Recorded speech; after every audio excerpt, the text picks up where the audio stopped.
Some Harrison County students got a big surprise when they returned to school today. A truck filled with school supplies pulled up to Bel Air Elementary. The donation came from the Canton School District in Connecticut. After watching Katrina's destruction on TV, the students and teachers and parents in Canton decided to donate books, backpacks, and health supplies. They also collected $3,000 to pay for gas and rent a truck to make that special delivery. Education is pretty important where we come from, and I know it is down here, so we said, let's look at the schools and find out what we can do to help the schools. We then contacted our PE teacher, Bill Phelps, contacted the Mississippi State Department and said, you know, which schools are the worst hit, what can we do? And a teacher and a staff member from the Canton School District are filming a documentary of their trip to South Mississippi so they can share their experiences with students back home in Connecticut.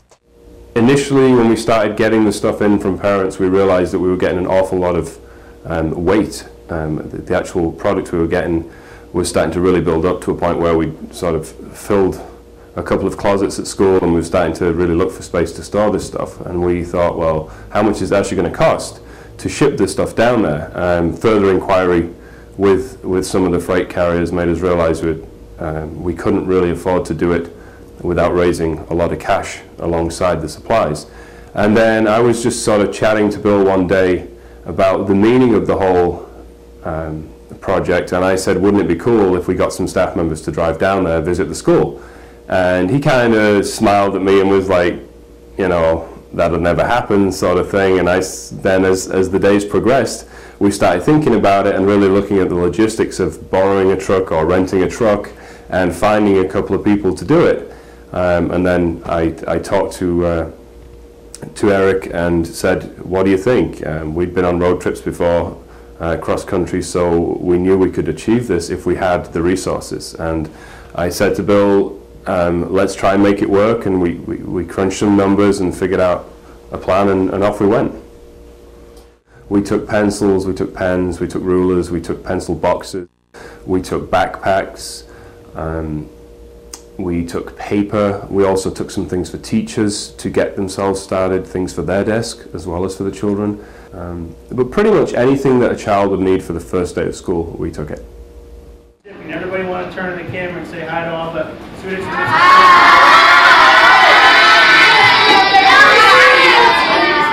this. You know, my class, as well as many other classes, were very generous to bring in, you know, extra lunch money or their allowance or, you know, anything just to bring in and feel a part of this whole thing. So it was great to see.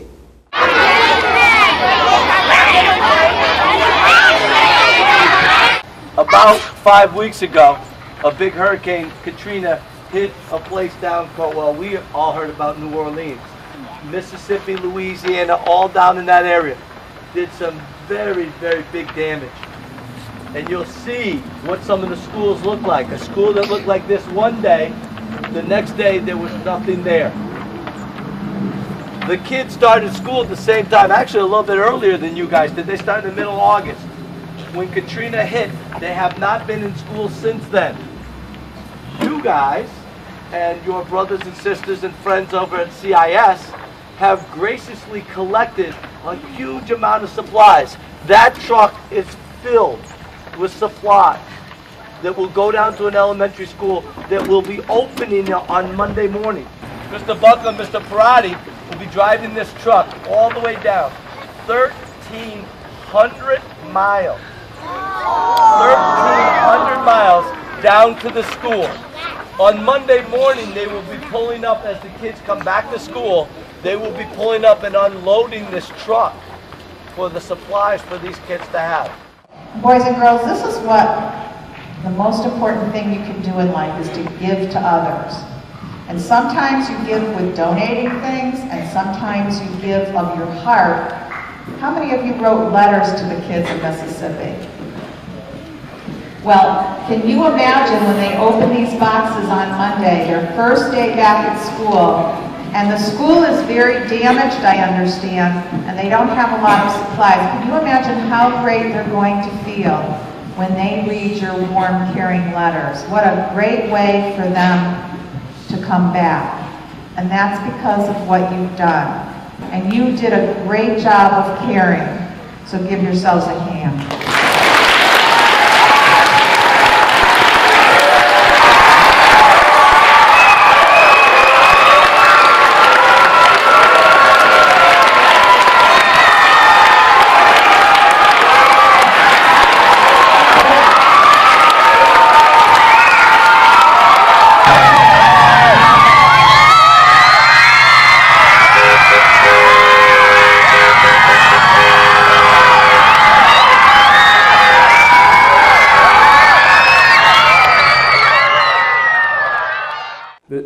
kids are amazing, amazing people.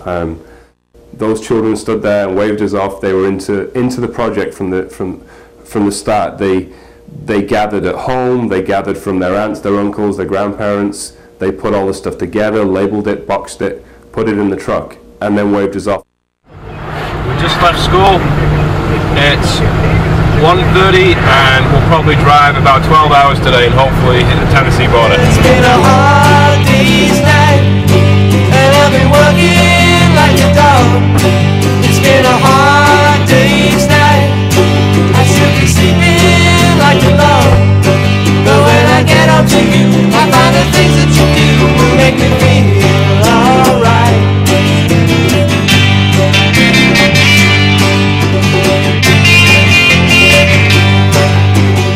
7:15 Saturday morning. We haven't stopped yet since we left Canton 18 hours ago. We are somewhere between Knoxville and Nashville, Tennessee, about 100 miles east of Nashville, and we are shooting for Memphis today. Most of the miles, so far we've driven 950 miles overnight. Most of it's been in darkness, so there's not really too much to report, but we're hoping now the sun's coming up in Tennessee we might have some sights. And obviously as we get closer to our purpose, it's starting to weigh heavy on our minds what we're going to see down there. So far it's been a nice journey, but let's hope it continues to be that way. One of the things that the sixth grade in particular studies is civil rights in the United States, and in particular Martin Luther King, and so we decided to take a small detour and go to Memphis, Tennessee, and we went to the Martin Luther King Museum there, the Civil Rights Museum, and we stood at the Lorraine Motel where he was assassinated in 1968. It was very poignant to do that and to be able to show the sixth grade, hopefully, through photography and video, what it was like to stand there instead of them just looking at it in a book. Well, being a sixth grade teacher, I taught the Civil Rights Unit for 4 years, and I was always interested in that time in history. And it was just quite an experience coming down and seeing the actual Lorraine Motel where Martin Luther King was assassinated, and the National Civil Rights Museum in Memphis was, just an unbelievable sight to see. Even after teaching for 4 years, I still learned a lot by being there. We also stopped by Birmingham, Alabama, and visited the 16th Street Chapel, where the 4 girls were killed during the civil rights movement.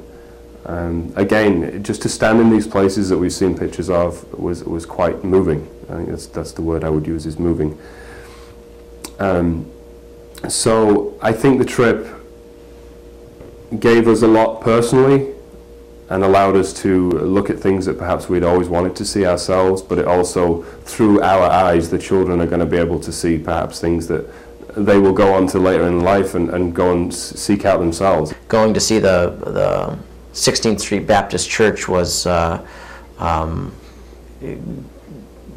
surreal, just going up there and seeing that sign and remembering reading about the 16th Street Baptist Church and reading about the 4 girls who were killed, and it was just amazing to be right there.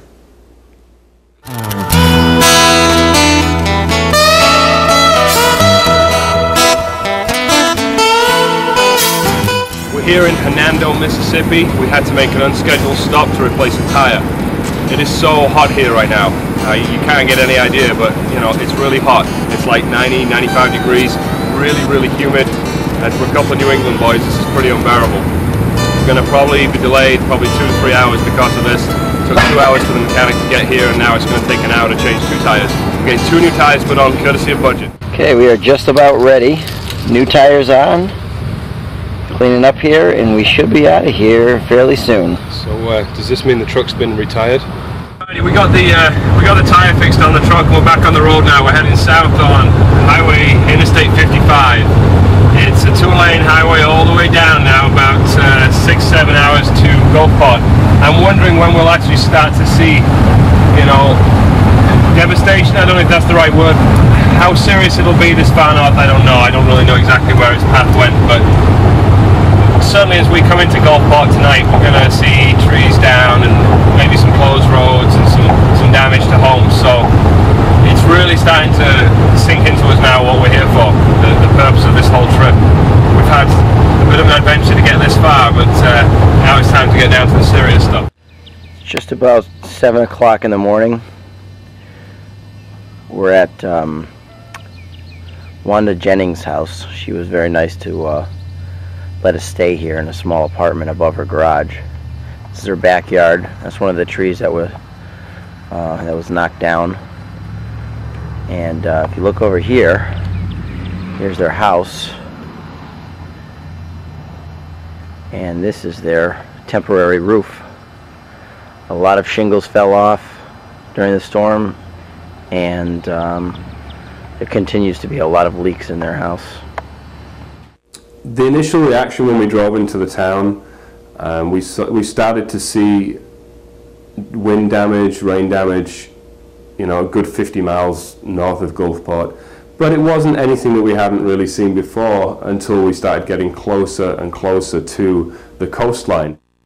By the time we got to the town center, we were looking at people's homes upside down, stores caved in, roofs missing, vehicles abandoned. Look at this. This was once some kind of a, what was it, a restaurant or something, or some kind of a business. Yeah. And there's just nothing there, man. Look at it. It's just a skeleton of wood right now. This is like a shopping plaza. It would probably house 8 or 10 businesses, and it is absolutely destroyed beyond belief.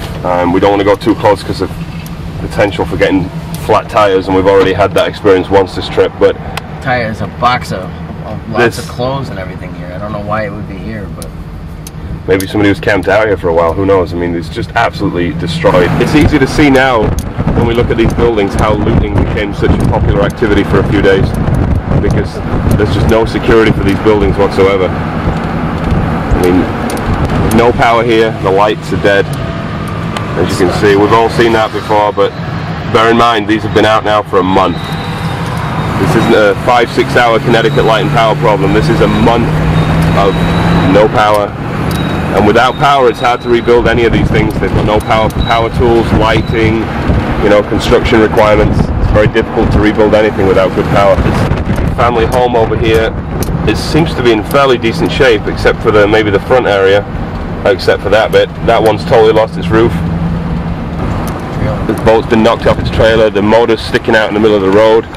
It's just trees down everywhere. This is crazy.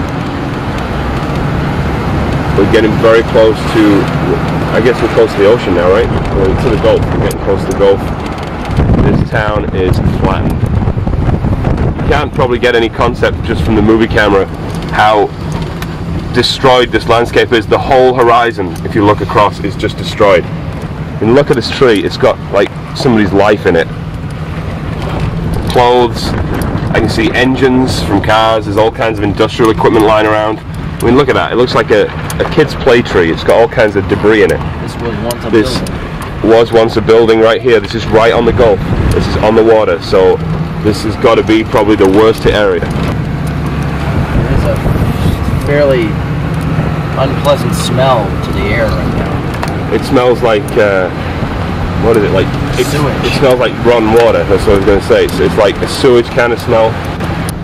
Right, you've seen an occasional person with a truck full of stuff trying to, look at that, a dog in the middle of the street there almost getting run over. He's probably a stray. Looks like he needs a decent meal. Zoom in on that sign, keep out. It says, do not dump dog food here.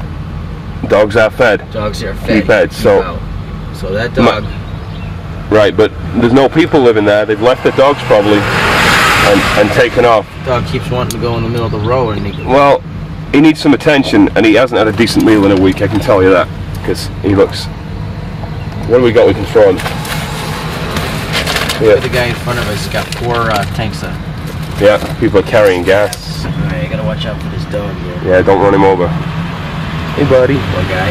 Hey buddy. Yeah, you're all right. All right, we got a roadblock here. 90 again, and so we need 90 in order to get back to the. We're just not getting to where we want to get to now. This is what somebody had warned us about. That the guy we were talking to last night, where we stayed, told us that if you're not a resident or you're not working for the Red Cross or the National Guard, they may not let you in. We got the water right ahead of us, and oh man, this motel is trashed. We're about 35-40 feet from the water right now, and this motel is just gone. We were, I don't know if the term's lucky or not, but we were allowed to cross through the National Guard checkpoint. I believe it was I-90, which is the coastal road in Gulfport. Because we were delivering supplies and driving a truck, they did let us through where I guess only residents and supply deliveries can go through right now. And we drove along this one stretch of road that was just, it looked like a war zone. It looked like somebody picked the whole town up and dropped it in a blender and spat it out the other side. It was just destroyed. Oh yeah, we are trying to get to Bel Air Elementary School, Gulfport, because we have a whole bunch of supplies, school supplies and things. Okay. I'm not too sure where that's at. This right here is 90. Okay, so can we take a right that way? Yeah, if you take a right, go down that way, that takes you right down into Gulfport. Okay, wonderful. Right. Thanks very much. Thanks. This is the ocean. Is it the ocean? Well, it's a Gulf. I don't know. I'm a Brit, all right? I call everything an ocean. The Gulf of Mexico, okay? Thank you for correcting me there, Eric. This place, look at this. This is incredible. This is the worst area we've seen, I think. This was once probably a hotel, a business of some kind. I can't even tell you what it was because it's so trashed. I think the only reason why they're letting us on this road is because they know we have supplies in the back. Otherwise, that's why they had the officer back there checking everyone. It was an emotional time for us. There was an element of excitement because we'd never seen anything like that before, but there was also an element of, my goodness, what must it have been like to be here on the day that happened? How did people possibly survive, the ones that were actually out in the street or even in a house? How did they survive it? We saw a building, it was actually a casino, and it was the size of a large hotel, and it had just been, we thought it existed on land, and we were looking at it and photographing it in what seemed to be the middle of a landmass of possibly a housing estate or something like that. Later on we found out that casino actually, it was supposed to be in the water. The coast at that time was probably 2 miles away, and we were told by a local resident that that casino was out in the bay and had been picked up by a tidal wave and thrown into a housing area. And this thing was the size of the Civic Center in Hartford. It was huge. Can you help me find a way tonight? Is there something you can say? Can you show me how to be tonight? Is there nothing more to do but pray?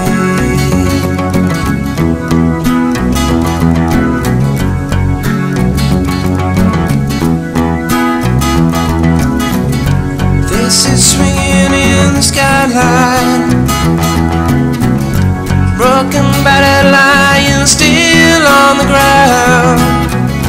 Neon lights no longer flashing. All she could say is it's all gone.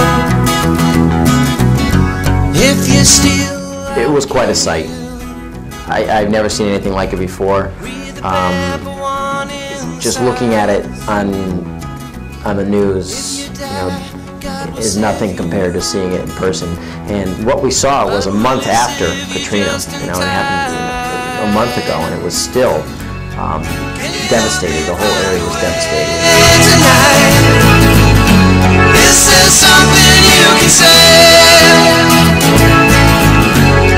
Can you show me how to be tonight? Is there nothing more to do? Can you help me find a way tonight? Is there something you can say? Can you show me how to be tonight?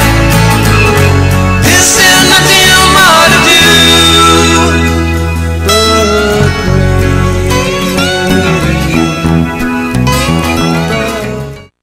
It looks like we're here. This is what we're. There it is, Yep. Bel Air Elementary. Klein Road. outside there is Klein Road, and we are at Bel Air Elementary.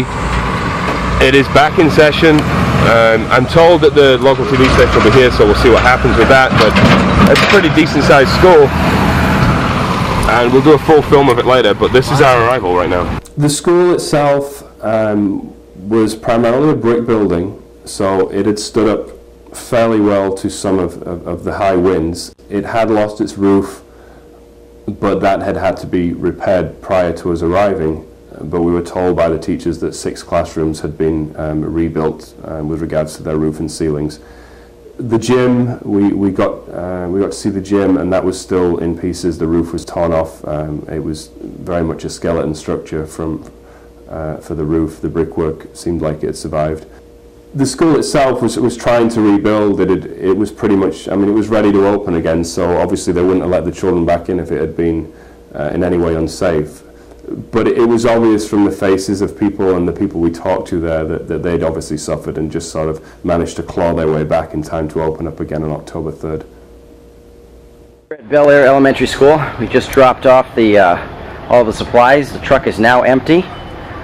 And right here is, as you can see, there's already visible damage, but they cleaned this school up really nicely. Right here is the main entrance.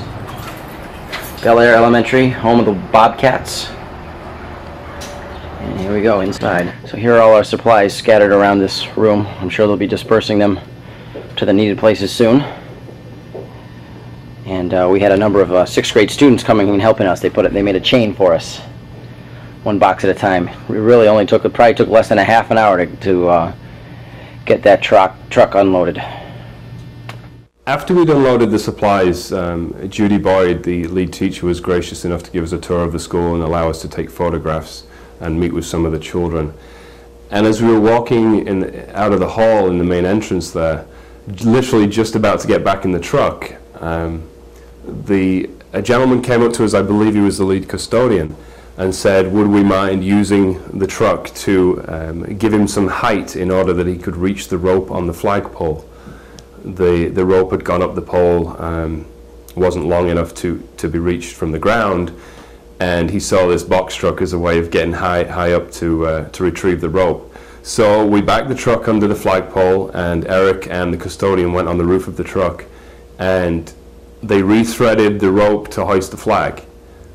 Shortly afterward, the principal hoisted the flag for the first time since the hurricane had hit. So Eric and I, 2 strangers from thousands of miles away, were lucky enough to help out this school, not only physically in bringing them supplies, but we also got to be part of the most, in my mind, the most symbolic moment for the principal that day, was to hoist the flag, to hoist the Star-Spangled Banner, and to hoist the Mississippi state flag and say, we're back in business, you can't keep us down.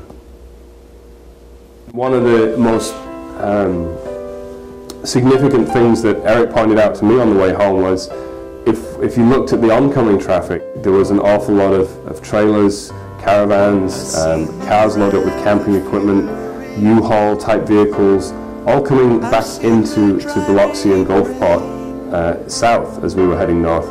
Now this was probably people, you know, moving back home or moving back to what was their home with the plan to rebuild. All over the world, you know, people are very attached to where they've come from and where they've grown up and where they live. And I think people are willing to rebuild as often as they need to stay in the place that they love to be in. Southern Mississippi can be very beautiful, I'm sure. Yes, it is vulnerable to hurricane, but it definitely does have it's definitely special for many people down there. I think what we achieved as a community was incredible, and I think that Bel Air Elementary and the town of Gulfport will never forget the fact that the Canton School children stood up and said, we'll help you. I've worked and lived in and around the Canton community for 3 years now. This is the second major fundraiser community project I've been involved in. When this hurricane first occurred, a lot of people, I'm sure, throughout the country, and certainly a lot of people that I talked to in this area, were like, I wish we could do something. Canton is a wealthy enough town to allow themselves to give a little bit to another town. They have the heart to do that, and they have the people within it to make it happen. When you've got people like Bill Phelps, Cheryl Dwyer, Dennis Nojek, Scott LaRock, and all the teachers in this district stepping up to the plate and leading their kids, leading the children into this kind of a project, you know, there's nothing but good can come of it. It's a long way home. It's a long